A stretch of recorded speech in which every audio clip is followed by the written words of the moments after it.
Hello everyone, I have some new Cheery Lynn designs dies for you.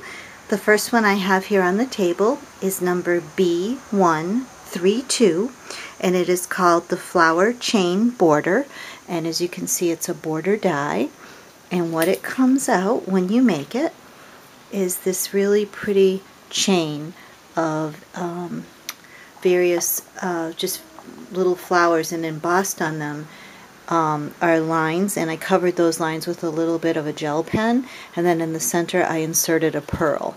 And I'll try to bring that up so you can kind of see how beautifully that cuts. Just beautiful. Make a nice embellishment on a scrap page or a card. The next one is another border die. It's right here. The border dies seem to go well. People like those. This one is DL129, and this is border Carnival, and it comes up for a real pretty lacy border. And this is what the border looks like. And then what you can do, as suggested on the Cheery Lynn site, is you just kind of layer these, and I did them with autumn colors to kind of show you getting ready for some fall, because I know some of you are working on your fall designs. But as you can see, it would be really pretty with that combination on there, and you can kind of widen that out a little bit or tighten it up depending upon what you like. But you can kind of see there how pretty that is, and this die does cut beautifully. You can kind of see there how nicely that cuts, and of course just by itself it's pretty too, and you can use those as borders. The next one is number B129, and this one is the cherry blossoms, and it's a very sweet die. A lot of you kind of like those flower ones. They're always popular, and when you make this one up, it comes up to be this, and you can bend it and scrunch it a little bit, which I like to do to give some dimension, and then you can just see how pretty that is. Unscrunch the bottom, scrunch the top up, and it looks like a kind of a cherry blossom. And there are already holes in the center for the brad, so that makes it so much easier. And also, if you notice, there are veins on the leaves that emboss right in when you cut it. The next one, I'm going to show you both of these together so you can compare them. They're Dragonfly dies. They're DL152 and DL146. 146 is the larger dragonfly with angel wing included in it, and DL152 is the small one with the angel wing included. And then when you make these up, I did them with the silver foil and put some background, and they just cut up beautifully. So of course, if I were to use these, I would definitely bend up these, and I might even double cut the dragon and make it how the dragons always kind of look like they have the double wings there, and do something with that. But as you can see, that would be a beautiful accent to a card. And dragonflies, like butterflies, are very popular. I think they signify luck, if I'm not mistaken. And also dragonflies will go beautiful with any floral card you may have, or also cover up a boo-boo if you made one while painting in your stamped images.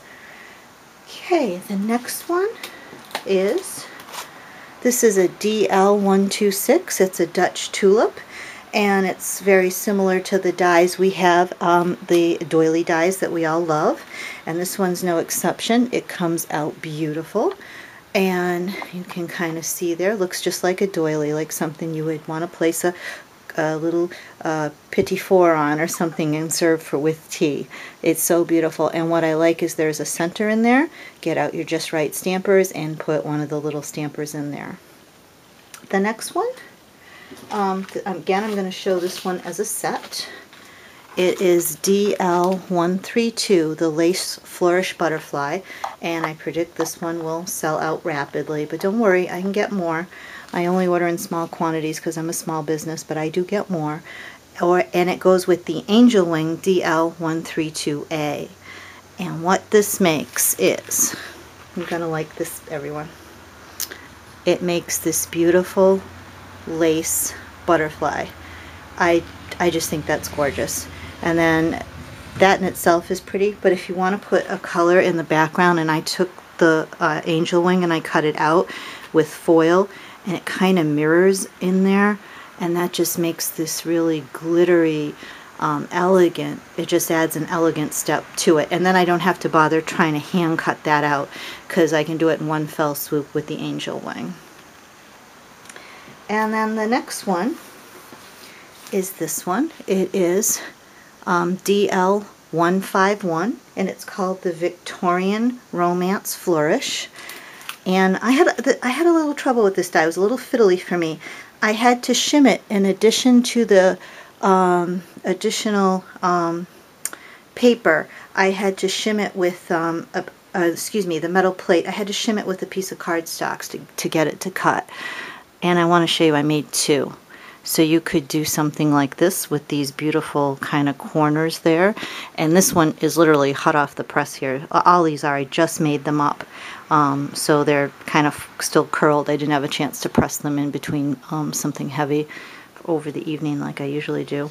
And another pretty thing is something like that for a background on paper, and that's very pretty. And then of course by itself, as in a corner of a scrapbook page, or kind of use this on a card and something up top there. But this cuts out beautifully, and you will enjoy this die.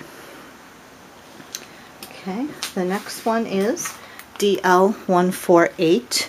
It is called the Cathedral Lace Frame. This is a nice big die, and what this one comes out to be is, when you cut it out, you get this beautiful frame. And what you would do is work with this. You would cut another background. What I would do, I did black, so there, and you put that and you would impose it. And what I would do is I would put something on top of this. It's pretty in itself, but I would put, like if I were doing a birthday card, I might put a little cutout birthday cake die on top of that with some pop dots, and that would just be beautiful. But you can just see, and this is so easy. This is like the easiest die ever because the pieces are nice and big. It cuts out beautifully. And I've got a couple more. A lot of releases this time. I'm trying to get a lot out of the way. Getting ready for the next Christmas dies coming up. This is DL140, the Dutch Scallop Square Frame. Gonna love this one too. I predict everybody will love it. You get this lovely doily frame. Isn't that just beautiful? Let me get a little closer there so you can kind of see the details there. Beautiful. And then the center, because they don't waste any part of the die, you get this little kind of beautiful lacy thing, which you can see it by itself to not have the die. That's just a fun accent to have on your paper, and put, you know, something, again, impose something on the center there. And this would make a beautiful picture frame. Very nice die. And the last one that gave me the most trouble, I didn't know how to put it together, it's B134. It's the Plumeria Die, and it comes with one flower and one set of 2 leaves. And with this die, you make this. And what surprised me with this die are these petals cut out individually. And I was trying to figure out how on the site they got it to be so dimensional. So what I did is I finally put some, as you can see, some foam tape, and that gave it the dimension that Mike on his site was talking about. I did have to go back and watch his video to see how his wife or whoever made the samples formed them, because theirs was beautiful and mine looked really bad when I first made it, so I got it to form. I hope you enjoyed the video. If you have any questions, please email me, and I thank you for watching, everyone. Until next time, have a great day and happy crafting. Bye-bye.